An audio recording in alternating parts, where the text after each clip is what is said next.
দর্শক, সাম্প্রতিক সময়ে ভূমিকম্প এই শব্দটি শুনলেই ভিন্ন রকম একটি আতঙ্কের অনুভূতি সৃষ্টি হয়।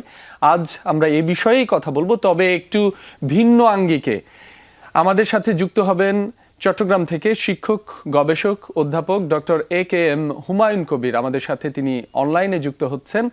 Doctor A K M. হুমায়ুন কবির, আপনাকে স্বাগত সকালের বাংলাদেশে। শুভ সকাল। প্রথমেই আসলে যে জিনিসটা জানতে চাই, আমরা একটু আগেই কিন্তু বলছিলাম যে আসলে আমাদের এডুকেশনের বিশ্ববিদ্যালয়গুলোতে এখন আসলে আমাদের স্টুডেন্ট যারা আছে তারা আসলে তাদের স্কিলের জায়গাটাতে একটা লিমিটেশন আছে। স্কিল নিয়ে তো আমরা ডিসকাস করি, কিন্তু রিসার্চ এখন আমাদের স্টুডেন্টরা পিছিয়ে আছে, অথবা আমাদের বিশ্ববিদ্যালয়গুলো রিসার্চ ওরিয়েন্টেড না। এটার কারণ আপনার কাছে কি মনে হয়? Thank you. আমি আপনার কথা শুনতেছিলাম। আপনি ঠিকই বলেছেন কিছুক্ষণ আগেই।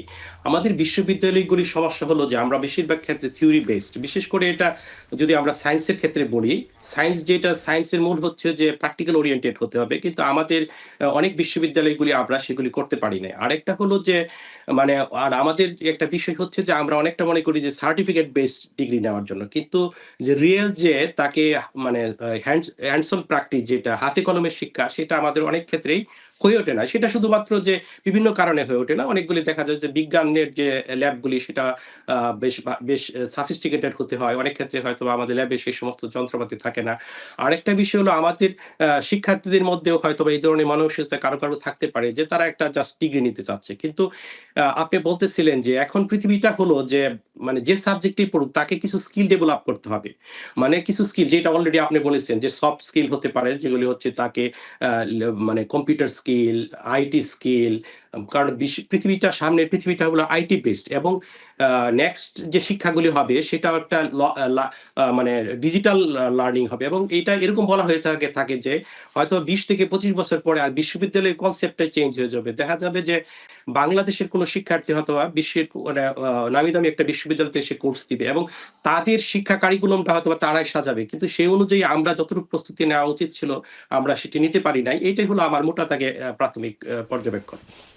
অসংখ্য ধন্যবাদ আসলে এত এখানে প্রিসাইসলি বলার জন্য যে আসলে আমাদের শিক্ষা কার্যক্রমের মধ্যে একটা যুগান্তকারী পরিবর্তন আনা দরকার। আপনি যেটা বলছেন যে অনেক ইউনিভার্সিটি আছে তারা কিন্তু স্টুডেন্টদেরকে বলে যে তোমরা তোমাদের সিলেবাসকে আসলে ডেভেলপ করো। তার মানে তারা আসলে কিভাবে আসলে তারা তাদের হয় না এই শিক্ষার জায়গাটাকে তারা প্রস্তুত করতে চায়। স্যার, বিরতির আগে আমরা জানছিলাম বর্তমান যে প্রেক্ষাপটে শিক্ষার্থীরা কিভাবে চাকরির বাজারে বা নিজেদেরকে বিশ্ব বাজারে দক্ষ স্টুডেন্ট হিসেবে গড়ে তুলতে পারে, একজন চাকরি বাজারে চাকরি প্রত্যাশী হিসেবে।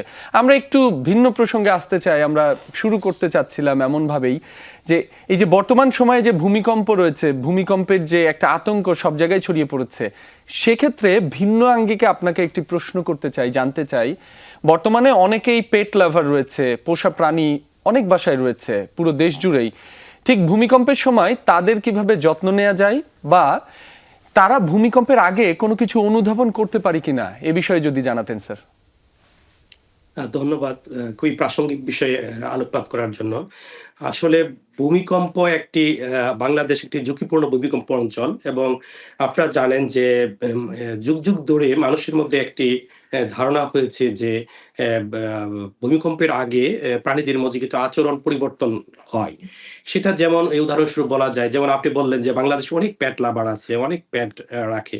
সেগুলো যেমন প্যাটের মধ্যে অন্যতম হলো কুকুর। বিশেষ করে দেখা যায় যে ভূমিকম্পের আগে কুকুরদের মধ্যে অস্বাভাবিক আচরণ দেখা যায়। সেটা কি হচ্ছে, অনেক ঘেউ ঘেউ করে, এবং অনেক সময় দেখা যায় যে পাখির দিক পরিবর্তন হয়, এবং সাপ এবং ব্যাঙ গর্ত থেকে বেরিয়ে আসে। এবং ইভেন তো আমাদের যে গৃহপালিত পশু আছে যেমন গরু, ভেড়া, এগুলির মধ্যেও পরিবর্তন দেখা যায়, অস্থিরতা দেখা যায়। অর্থাৎ আমরা প্রযুক্তির মাধ্যমে যেটা বুঝতে পারি না, অনেক সময় প্রকৃতি প্রাণীর মাধ্যমে আমাদের সেই সূক্ষ্ম পরিবর্তনগুলি ইঙ্গিত দেয়। এবং আপনারা হয়তোবা জানেন যে পৃথিবীর ইতিহাস যদি দেখি আমরা, যুগ যুগ ধরে দেখা যাচ্ছে, যদি এই বিন্দু আমরা যদি দেখি যে খ্রিস্টাব্দের প্রথম শতকের যে রোমান যে নথি, সেখানে উল্লেখ আছে যে ভূমিকম্পের সাথে প্রাণীর আচরণের পরিবর্তন। এবং পরবর্তীতে যদি আমরা প্রাচীন চীনের ইতিহাসও দেখি, সেখানেও বলা হয়েছে যে ভূমিকম্পের আগে সাপ এবং ইঁদুর গর্ত থেকে বেরিয়ে আসে। এবং সবচেয়ে উল্লেখযোগ্য হলো আধুনিক ইতিহাসে সবচেয়ে আলোচিত যে ঘটনা সেটা হলো যে ১৯৭৫ সালে যেটা হয়েছে চীনের হাইচেং ভূমিকম্প। এবং হাইচেং ভূমিকম্পের আগে দেখা গেছে যে প্রাণীর মধ্যে বিশেষ আচরণ দেখা দিয়ে গেছিল। এবং প্রাণীরা বিশেষ পরিবর্তিত আচরণ দেখার পরে মানুষ তখন বুঝতে পারছিল যে কিছু একটা ঘটবে। তখন ওইখান থেকে মানুষদেরকে অন্যত্র সরিয়ে নেয়। যার ফলে অনেক প্রাণ হানি কম ঘটে। এবং যদিও বিজ্ঞানীরা এটাকে একটা এক্সেপশনাল মানে ব্যতিক্রম ঘটনা হিসাবে বলে থাকেন।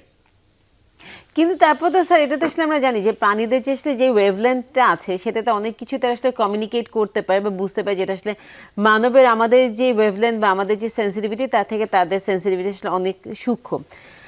যেহেতু স্যার আপনি অনেক দিন থেকে এই মানে ভেটেরিনারির সাথে আছেন এবং আপনি প্রাণীকুলকে তাদেরকে নিয়ে গবেষণা করছেন, সেখানে এই যে বাসায় এখন যে বিড়াল কুকুর যে পোষার যে প্রবণতা বাড়ছে, এইটা আসলে আমাদের ইউথদের মেন্টালিটির জন্য বা তাদের মানসিক বিকাশের জন্য এটা আসলে কতটা গুরুত্বপূর্ণ?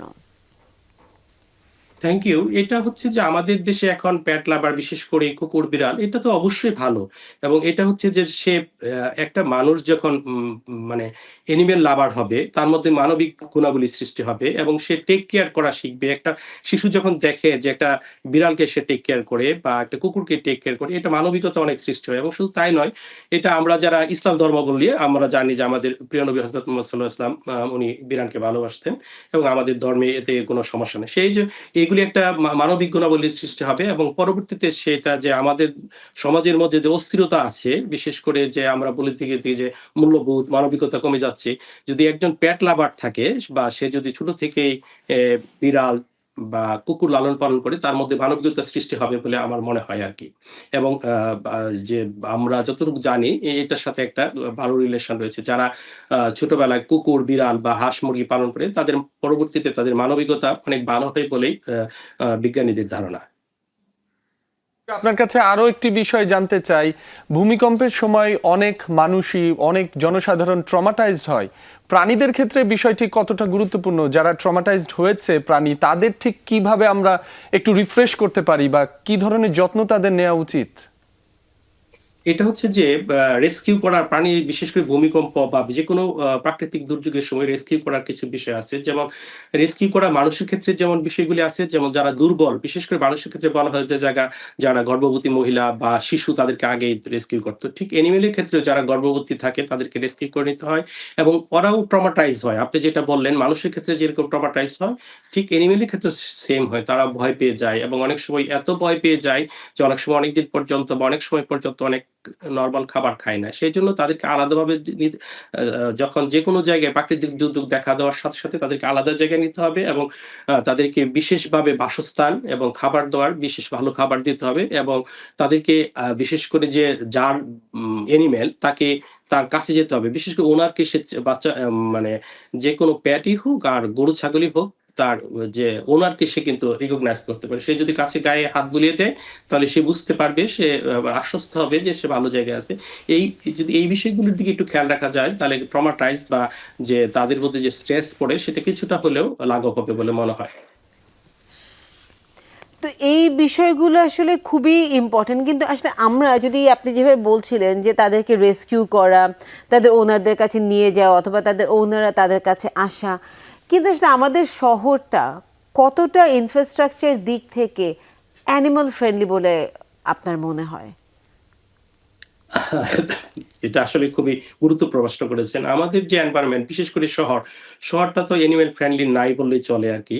এখন তারপরেও এর মধ্যেও নাই মানে সীমিত পরিসরেও যতটুকু সম্ভব তাদেরকে তাই সেই বেটার যে বেটার বাসস্থান, বেটার খাবার দিতে হবে। এই বিষয়গুলি খেয়াল রাখতে বিশেষ করে আমি বলব গ্রামে তো এখনো পর্যাপ্ত সুযোগ সুবিধা রয়েছে। বিশেষ করে যদি গ্রামে যদি আ বা গৃহপালিত পশুর কথা বলি সেখানে তো এখনো মানে পর্যাপ্ত বাসস্থান রয়েছে এবং বিশেষ করে সবুজ ঘাস, তারপর কমফোর্টেবল হাউজিং এগুলি দেওয়ার সুযোগ।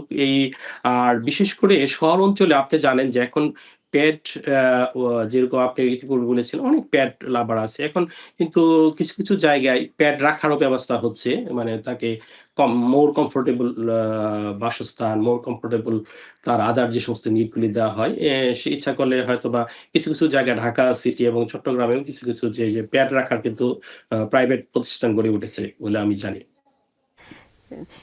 এটা দিয়ে কিন্তু কিছুদিন আগে একটা আমরা রিপোর্ট দেখেছিলাম, ভাবলে আপনারা হয়তো চোখে পড়েছে, যে একটা শেল্টার হোম ছিল বিড়ালদের, এবং পরে দেখা গেল যে সেখানে বিড়ালদেরকে খুবই মানে অস্বাস্থ্যকর পরিবেশে বিড়ালদেরকে রাখা হচ্ছে। কিন্তু শেল্টার হোমের নামে কিন্তু প্রচুর পরিমাণে পয়সাও নেওয়া হচ্ছে। এই বিষয়গুলোকে আসলে কীভাবে বন্ধ করা সম্ভব? মানে আমি আমার বাসায় 3টা বিড়াল আছে, আমি যখন কোথাও যেতে চাই আমি একটা শেল্টার হোমে ওকে রেখে যাব, কারণ বাসায় না তো কেউ থাকছে না, তো তখন কিন্তু এই ধরনের একটা নিরাপদ জায়গা খুঁজে বের করাটা কিন্তু খুবই কঠিন হয়ে পড়ে। তো এই বিষয়গুলোতে আসলে আরও একটু মানে সরকারিভাবে করা দরকার, নাকি বেসরকারি উদ্যোগে এগুলোকে আসলে তৈরি করা প্রয়োজন? রাইট।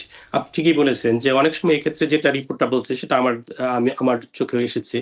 এটা হলো যে আমাদের আসলে কি সব জায়গায় পচন হয়েছে, যে আমাদের নৈতিকতা, মূল্যবোধ সব জায়গায় অবক্ষ হয়েছে। এখন হলো যে এটা যারা করেছে নিশ্চয়ই নিন্দনীয় কাজ। এখানে হচ্ছে যে আমাদের আইনের যে প্রয়োগটা, এটা যদি আমরা সঠিকভাবে করতে পারতাম তাহলে হয়তোবা আরেকটু বেটার হতো। এখন আপনি ২য় প্রশ্ন যেটা করেছেন, এটা সরকারি বেসরকারি। আসলে এটা হচ্ছে যে ২ ভাবেই করা যেতে পারে। এটা সরকারি পর্যায়েও কিছু ফেসিলিটিস থাকা উচিত। কারণ হচ্ছে যে সরকার তো খালি মানে মানুষকে বেটার পজিশন দেওয়ার জন্য সরকার কাজ করবে। এখানে বেসরকারি প্রতিষ্ঠানও থাকবে এবং আমার মনে হয় যে সরকারও এই বিষয়ে কিছু এগিয়ে আসতে পারে। আমি আশা করি যে বিশেষ করে মৎস্য পশুসম্পদ মন্ত্রণালয়ের যে প্রাণী সম্পদ অধিদপ্তর আছে তারা এই বিষয়ে অবশ্যই দৃষ্টি দিবে বলে আমি মনে করি। অর্থাৎ সরকারি বেসরকারি উভয় উদ্যোগে, পাশাপাশি যে তারুণ্যের যে শক্তি সেটি যদি সম্মিলিত হয় তাহলে মনে হয় যে আমাদের যে প্রাণীকুল রয়েছে তারা আরো ভালো থাকবে, পাশাপাশি পেট লাভাররাও ভালো থাকবে। অসংখ্য ধন্যবাদ স্যার আপনাকে আমাদের সাথে সকালে যুক্ত হবার জন্য। অনেক ধন্যবাদ। এবং আজকে যেটা এই মুহূর্তে করতে হবে সেটা হচ্ছে বিদায় নিতে হবে। চলে যাচ্ছি, আপনাদের দিনটি শুভ হোক। শুভ সকাল।